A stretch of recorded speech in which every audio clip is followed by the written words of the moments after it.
네, 안녕하세요. 하승민입니다. 요즘 많은 분들이 운동을 열심히 하시는데요. 오늘 A라이브 시간에는 운동의 목적을 효율적으로 달성하기 위해서 필요한 영양소, 그리고 운동 효과를 증진시킬 수 있는 영양소에 대해서 알아보도록 하겠습니다. 네, 운동의 목적은 무엇일까요? 당연히 건강을 유지하는 것이 목적이 되겠죠. 우리 몸의 각 신체 기관의 기능, 근육, 유연성, 이 세 가지를 유지하거나 향상시키는 것입니다. 가장 기본이 되는 영양소는 단백질인데요. 단백질은 우리 몸을 구성하는 기본적인 성분이면서 다양한 역할을 수행합니다. 모든 신체 조직, 근육, 인대, 뼈 등이 단백질로 이루어져 있고 효소나 호르몬, 그리고 면역계에서 항체 구성 성분으로 사용됩니다. 신경 전달 물질을 생성하기도 하고요. 또 우리 몸은 항상 정상적인 상태를 유지하려는 특성이 있는데요. 이를 항상성이라고 합니다. 체내 수분을 일정하게 유지하는 수분 평형, 산염기 평형에도 단백질이 관여하게 되죠. 단백질은 복잡한 대사 과정을 거치게 되는데 음식으로 섭취한 단백질은 소화 효소에 의해서 아미노산 단위로 분해가 되고요. 장에서 흡수가 됩니다. 흡수된 아미노산은 아미노산 풀을 형성하고 이러한 아미노산 풀을 이용해서 근육의 합성, 또 우리 몸에 필요한 물질들을 새롭게 만들어내는 것이죠. 이렇게 복잡한 과정을 단순화시키면 다음과 같이 나타낼 수 있는데요. 여기서 중요한 부분은 단백질 대사의 정상화라고 할 수 있습니다. 아미노산은 우리 몸이 필요로 하는 다양한 물질을 만들어내기도 하고 또 이러한 성분들을 분해해서 다시 아미노산을 재사용하기도 하는데요. 다른 모든 영양소와 마찬가지로 오래되면 몸 밖으로 내보내야 하고 새로운 아미노산을 보충해야겠죠. 그렇다면 현대인들은 단백질을 잘 섭취하고 있을까? 국민 영양조사 결과 우리 국민들의 단백질 섭취량은 부족하지 않은 것으로 나타나고 있습니다. 그런데 제가 단백질을 보충해야 한다고 강조를 드리는 이유는 바로 단백질의 근원이 되는 식품들이 주로 육류나 가공식품인데 이러한 식품들은 단백질만 제공해주는 것이 아니고 건강에 해로운 성분들도 함께 섭취하게 된다는 문제가 있다는 것입니다. 더 중요한 부분은 단백질이 잘 대사되지 않으면 기존 단백질이 잘 빠져나가지 않거나 새로운 단백질이 이용되지 않고 그대로 배출될 수 있다는 것입니다. 단백질을 활발하게 대사하는 것이 중요한데요. 단백질 대사를 활성화시키는 유일한 방법은 바로 운동입니다. 운동을 하지 않으면 아무리 좋은 단백질을 섭취해도 소용이 없다는 것이죠.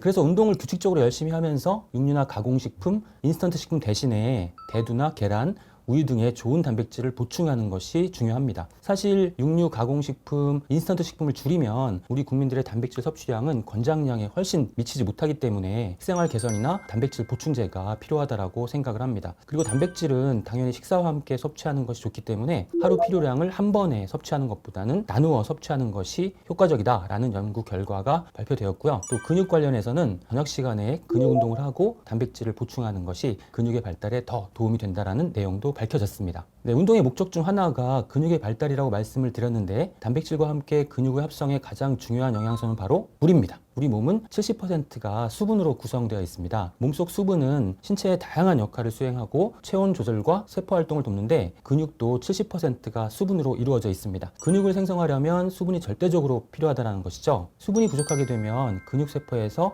수분이 빠지게 되면서 혈액량이 감소하고 근세포에 산소와 영양소 공급을 전달하기 어려워집니다. 그래서 운동 능력이 떨어지게 되고요.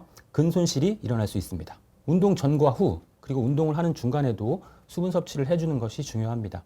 그 밖에 근육에 필요한 영양소로는 비타민 D, 오메가3 지방산, 비타민 C를 꼽을 수 있겠습니다. 체내 비타민 D 수준이 낮으면 근육 형성 및 근력이 감소하고요.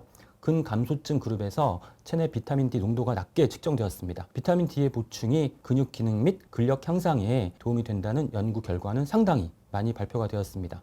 골격근의 성장과 재생에 미치는 오메가3 지방산의 잠재적 역할이라는 논문에서는 오메가3 지방산이 염증 억제, 미토콘드리아 활성화, 근육세포의 보호, 성장 등의 작용을 통해서 근육의 합성이나 유지에 도움이 된다고 밝히고 있고요. 실제로 근감소증의 보조치료 용도로 사용되고 있기도 합니다. 영국에서 진행된 유럽 암 영양 전망 연구에서는 참가자 1만 3천여 명, 42세에서 82세까지의 조사 자료를 분석하였는데요. 비타민C 섭취량 최상위 그룹 또는 혈중 비타민C 수치 최상위 그룹이 최하위 그룹에 비해서 골격 근량이 훨씬 많은 것으로 나타났고요. 비타민C 섭취가 중년 이후 노화에 의한 근육 감소를 억제하는 데 도움이 된다는 결과를 발표하였습니다. 비타민C는 운동 후 피로 회복에도 도움이 되고 고려대학교 연구에 의하면 8주간 고용량 비타민C 하루에 2000mg을 섭취했을 때 체중 감량 효과가 있고 또 키토산이나 식이섬유 등과 함께 섭취하면 체중 감량 효과가 1.5배 상승했다는 결과도 있어서 비타민C는 근육화 다이어트 일석이조의 효과가 있다고 할 수 있겠습니다.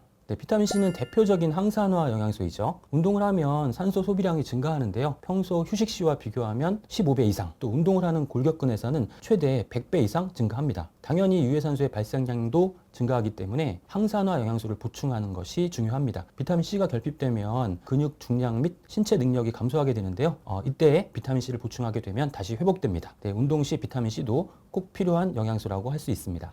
운동에 의해서 성장 호르몬의 분비가 증가하게 되는데요. 성장 호르몬은 지방 분해, 근력 증가, 골밀도 증가, 심장, 신장, 폐 기능 강화, 기억력 개선, 활력 증가, 불면, 불안, 우울증 개선에 도움이 됩니다. 성장 호르몬을 활성화하기 위해서 미네랄, 아연이 꼭 필요합니다. 근육의 합성에는 남성 호르몬인 테스토스테론이 중요한 역할을 합니다. 아연과 셀레늄, 비타민 D, 오메가3 지방산인 EPA, DHA 등은 남성 호르몬 증가에 도움이 되는 영양소이기 때문에 근육 증가, 남성 갱년기 개선에 도움이 됩니다. 그 외에도 아연은 면역, 또 성장, 인슐린 민감성 개선, 항산화 효소 SOD의 합성, 또 DNA 복제 전사 및 세포 신호 전달, 근육의 성장 회복, 염증 억제 물질 NF-카파비 생성에 필요합니다. 근육의 수축과 이완은 근육 단백질인 액틴과 미오신의 상호작용에 의해서 이루어지는데 이 과정에서 칼슘이 꼭 필요합니다. 운동과 관련해서는 분당차병원 아주대병원의 공동 연구 결과를 소개해 드리겠는데요. 성인 남녀 3,242명 대상으로 12년간 혈중 칼슘 농도와 칼슘 섭취량에 따른 근감소증 관련 연구에서 칼슘 섭취량이 낮은 그룹은 높은 그룹 대비해서 근감소증이 남성은 1.7배, 여성은 2.4배가 증가했다라는 결과가 나왔는데요. 이 결과를 통해 칼슘이 근육의 유지에 도움이 된다는 사실을 확인할 수 있습니다. 네, 미네랄 마그네슘은 근육의 수축과 이완, 신경 조절에 관여하는데 운동 전에는 근육을 부드럽게 풀어줘서 부상 위험을 감소시키고요. 운동 후에는 근육의 충분한 휴식을 통해서 근손실 및 근육통, 근육 경련을 예방하는 데 도움이 됩니다. 그 외에도 마그네슘은 효소의 구성 성분으로서 체내에서 300여 가지 이상의 효소 작용에 필요하고요. 뼈 건강, 심혈관계 건강, 운동 능력 향상, 또 혈당, 인슐린 조절 작용으로 대사증후군 예방에 도움이 되고요. 우울, 불안 등 감정장애 개선, 또 수면의 질, 인지기능 개선에 도움이 되는 미네랄로 알려져 있습니다. 네, 또 마그네슘은 에너지 생성과 저장에도 관여합니다. 우리 몸에서는 에너지를 ATP의 형태로 만들어서 저장했다가 필요할 때 사용하는데 화면에서처럼 ATP는 마그네슘에 의해서 안정적으로 보존되는 것이죠. 에너지가 필요할 때는 ATP에서 P, 즉 인 하나가 떨어져 나가면서 에너지로 전환됩니다. 우리 몸에서 열량이 지방으로 저장되지 않고 에너지로 잘 전환되기 위해서는 마그네슘 그리고 에너지 대사 과정에 꼭 필요한 비타민 B군이 중요합니다. 다이어트 하실 때 비타민 미네랄이 기본이 되어야 한다는 점 꼭 기억하셨으면 좋겠습니다. 네, 근육의 증가, 지방 축적과 염증의 억제, 인슐린 민감성에 도움이 되는 오스테오칼신과 아디포넥틴이라는 물질이 있는데 오스테오칼신은 뼈에서 만들어지는 호르몬이라고 할 수 있고 아디포넥틴은 지방 조직에서 분비하는 호르몬입니다. 오스테오칼신의 합성에 도움이 되는 영양소는 단백질, 칼슘, 마그네슘, 비타민 D, 비타민 K이고요. 아디포넥틴의 합성에는 대두 단백질, 또 오메가3 지방산 등이 필요한 것으로 알려져 있습니다. 운동이 건강에 도움이 되는 것은 분명하지만 운동선수가 다른 직업군에 비해서 수명이 짧다 라는 연구 결과가 많습니다. 그 이유는 무엇일까요? 네, 바로 유해산소입니다. 네, 유해산소가 우리 몸을 산화시키기 때문인데요. 그래서 항산화 영양소가 현대인들의 건강을 위한 필수 조건이라고 할 수 있습니다.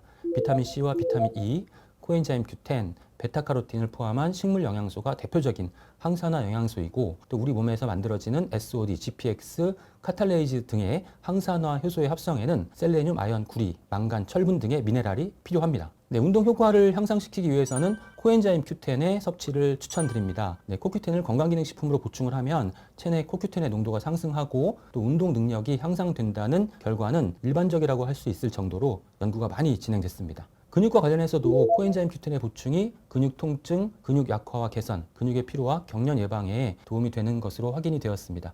코엔자임 Q10은 에너지 대사 과정에서 꼭 필요한 영양소인데요. 그래서 우리 몸에서 활동이 가장 많은 조직에 코엔자임 Q10의 농도가 가장 높습니다. 심장이 대표적이죠. 그런데 코엔자임 Q10은 나이가 들면 가장 급격하게 감소하는 영양소이기 때문에 보충이 중요합니다. 네, 그래서 제가 건강기능식품을 추천할 때 빼놓지 않는 것이 바로 코엔자임 Q10입니다. 네, 옥타코산울 역시 운동 시 필요한 영양소인데요. 옥타코산울은 심폐기능을 강화시킬 수 있고요. 네, 운동 시 최대 혈압을 약 12.3% 떨어뜨리고 최대 맥박수는 11.7%, 필요 산소량을 21.2% 감소시킬 수 있어서 운동 능력과 지구력 강화에 도움이 되죠. 네, 운동 효과를 위한 최적의 영양소라고 할 수 있겠습니다. 또한 옥타코산울은 유해산소를 제거하는 글루타티온을 증가시키고요. 스트레스 호르몬을 줄여서 스트레스 완화에도 도움이 되는 영양소라고 할 수 있겠습니다.